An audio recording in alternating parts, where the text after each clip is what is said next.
And joining us now to talk more about PDP Laban's petition for a manual recount of senatorial votes is former senatorial bet attorney Jimmy Bondoc. Welcome back to our show. Good morning, Gretchen, and to everyone, good morning. All right, okay. You finished the race in 17th spot. I guess it begs a question, how are you with this result? Are you disappointed? This was a higher spot than the surveys had predicted. Am I correct? Yes, well, I'm always grateful. It's the number of votes that we look at and the trends.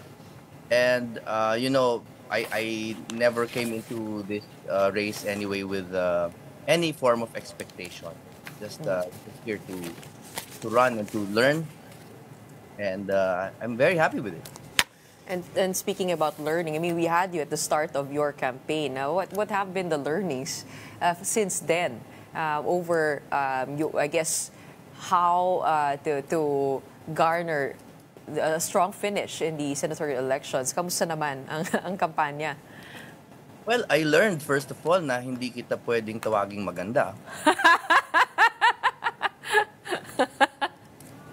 Pangalawa, but seriously, Gretchen, maganda ka. Tsaka Salamat. yung pag-ikot po, yung pag-ikot po sa Pilipinas is just as a candidate, is just irreplaceable learning, a mine of knowledge talaga. So, in terms of garnering votes, I think talagang nagkulang lang naman ako sa pera. And I want to say that candidly. Kasi I was at awareness ng mga 62%. But my votes were up there with the big guys, no? So, sabi nila, ba't hindi mo dagdagan yung awareness, Jimmy? Sabi nila. Sabi ko, naku po, yung po ang pinakamahal na commodity sa eleksyon, yung awareness. So many other learnings, but that's basically the key learnings. Oh, pero you were actually quite creative in your campaign. If you take a look at your TikTok, gumamit pa kayo ng AI, ano? Tell us all about that and the social media campaign that you pushed. Well, it wasn't intentional. I've always been a creative fellow, no. I'm an artist. Yung necessity breeds creativity, no. So I figured that making songs is still a good way of getting the message out there, getting to the youth, which turned out to be about a 60% turnout, no, sa voter turnout. So I suppose we were doing a lot of things right. And now let's go to your petition before the Supreme Court. You're asking for a manual recount. Does this mean that you aren't happy with the results? What is the basis for this protest? Is there suspicion of any fraud or cheating here? Siguro to isolate, to clarify the parameters of the petition. Wala naman pong personal dito na disappointment at kahit ano po pong sabihin ng mga bashers natin, lalo na sa page ninyo, ang dami kong basher, ma'am, napakadami. Pero to isolate, the basis is legal, no? The basis is legal. Wala na pong iba. It's not about wanting to sit a seat of power.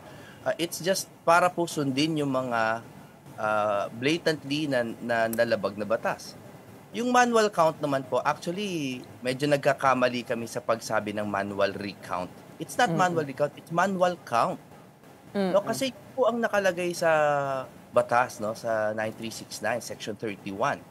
The manner of counting votes is really physical po at the precinct level, no? After the precinct level, pwede na yung electronic transmission ng result. Pero at the precinct level, meron talagang manual count. Kaya nga po tayo may poll watchers. Otherwise, wala nang gagawin yung poll watcher kung di magbantay against flying voters. Actually, nakausap ko dito si Attorney Torion, pati na rin si Comelec Chairman George Garcia on this provision. And ito yung sinasabi mismo ng batas natin, no?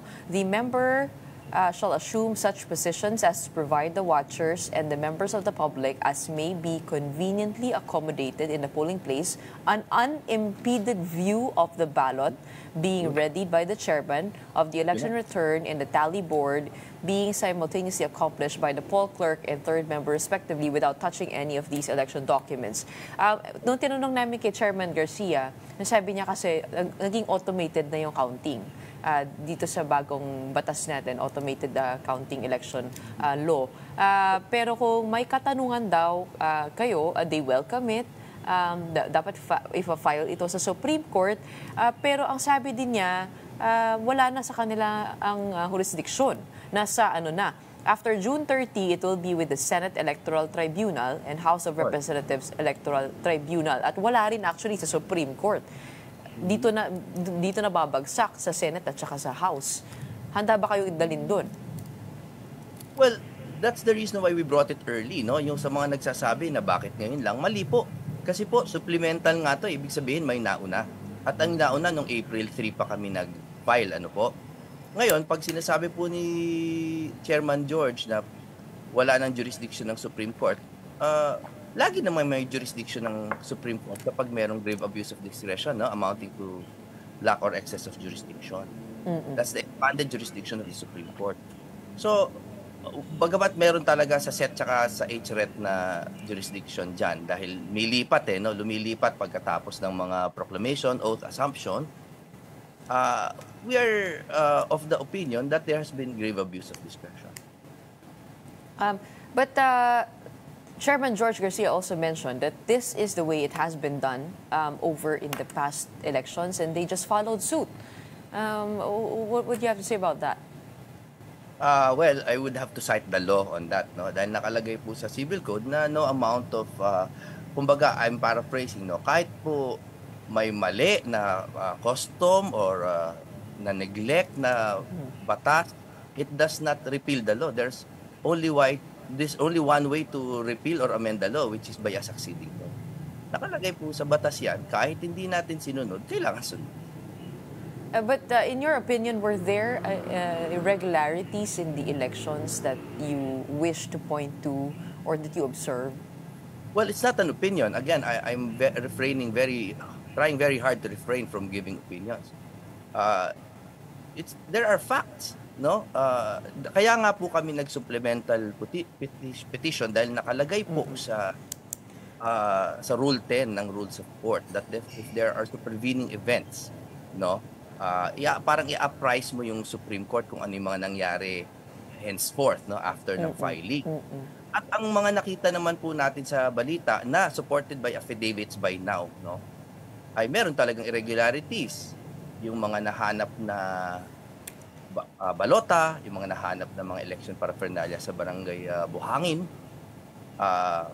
Also, yung things like online voting na nakalagay din sa batas na hindi dapat gawin, no? Wala pang enabling law ang online voting. So ang nangyaring turnout is napakababa sa OFW, ano? So again, these are not observations, no? These are facts. And I think we should act on them kasi alam nyo, bawat 3 taon may election tayo eh. So bawat 3 taon magbubuluhan po tayo kapag hindi natin inayos yan. Sasabihin, ba-violate natin ng batas, tapos biglang, ay, wala na po sa amin ng jurisdiction, nasa HRET na. Tapos ulit-ulit lang yun, bawat 3 years, no? So, I'm here to try to correct what I think is a wrong system. Because if you're calling for a manual count of the votes, it does mean there is some sort of doubt over the authenticity of the count, right? No. I think that's not the assumption to make, you know, kasi you're calling for the manual count because it's prescribed by law.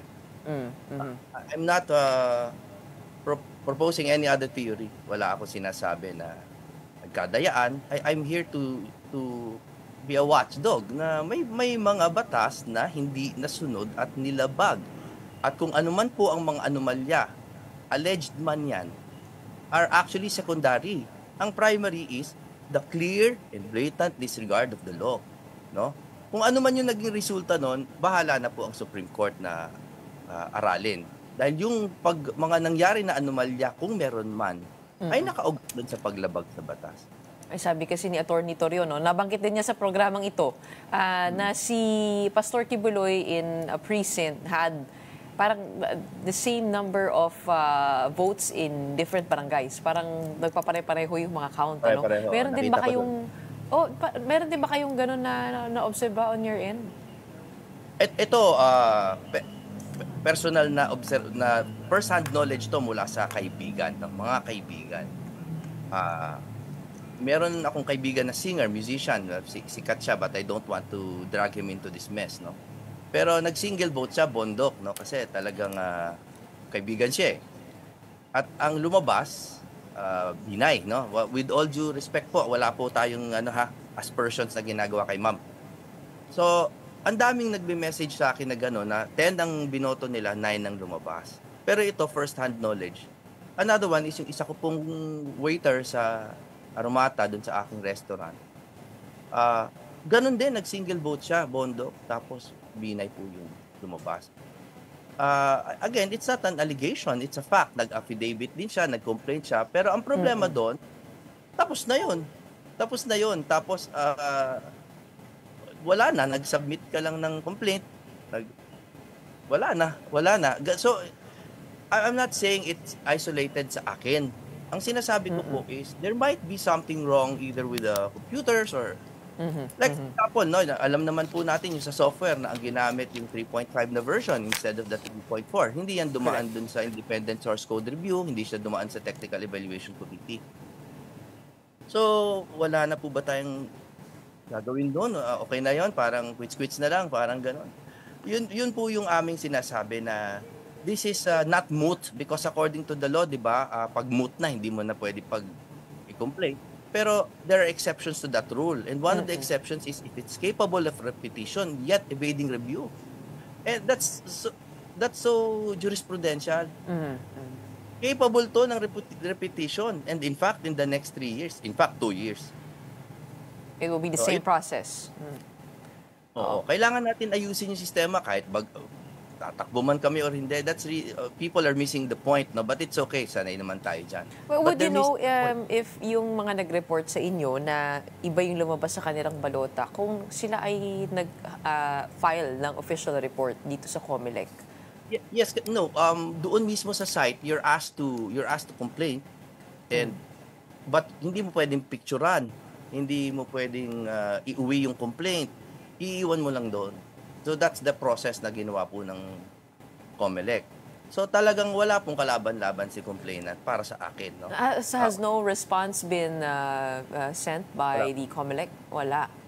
Oo. Wala po. Actually, tinatanong din namin po yan sa COMELEC kung bakit nga ba ganun, what do they intend to do? And then they were saying that titignan nga nila, no, kung if there's sufficient maybe complaints in an area, pwedeng maaaring buksan, pero kailangan maihain officially in their channels yung gano'n, ano. Tinanong nga din namin kung pwede ba kung saan may highest incidence of complaints. Is it possible to have a manual audit of that? Sabi nila, manual audits are designed to be random according to law. And I do understand what you mean, no, in terms of being able to verify the actual results. But on the other hand, sinasabi rin ni COMELEC Chair, wala ring pruweba, no, na iba yung nasa balota at iba yung nasa resulta. Kasi maaring nag-blot lang yung ink. Actually, sabi niya, hindi naman back-to-back daw eh. So, imposibleng Pero ang sabi niya, walang pruweba na iba yung binoto sa lumabas. Oo nga naman. Walang pruweba kasi nasa kanila. So, buksan natin. Yun nga yung point eh. Pag nag-manual count tayo at ibangga po natin dun sa mga nakalagay dun sa mga high-tech na mga kagamitan, di malalaman natin. Buksan natin. Hindi kasi ang hirap po ngayon, no, parang pag sinabi mong i-manual count, parang ay babalik tayo sa barok na na sistema ganun. But it is what it is, and it will cost a lot at this point to have a manual count. who will shoulder the count? Siguro yung mga paayuda po. Ano na lang nila, i-realign nila. Hindi po, ang akin, ang dami na po nating, okay, first of all, I don't think it's going to be expensive, no? Kasi pag sa precinct level, and again, pwede nilang hindi gawing pangmalawakan, pwedeng designated areas. Paano po magiging mahal? At saka mandated naman po ang COMELEC to do so anyway. So the law is the law, whether mahal or hindi. But again, I'm saying, I don't think mahal siya. Pero kung lagi po natin gagamitin dahilan yung mahal, ako po, nakita naman po natin recently, ang dami natin pinagkakagastusan na very contentious, no? So siguro naman na sulit ito para sa ikasusulong ng demokrasya natin in the future, no? Hindi po ba yung petitioner po ang mag-shoulder usually ng cost if they ask for an opening of the ballots? That's for a protest. Pero kasi ito, what we're asking nga is for you to follow the law. In fact, ayoko nang sinasabing recount. Mali po yung recount.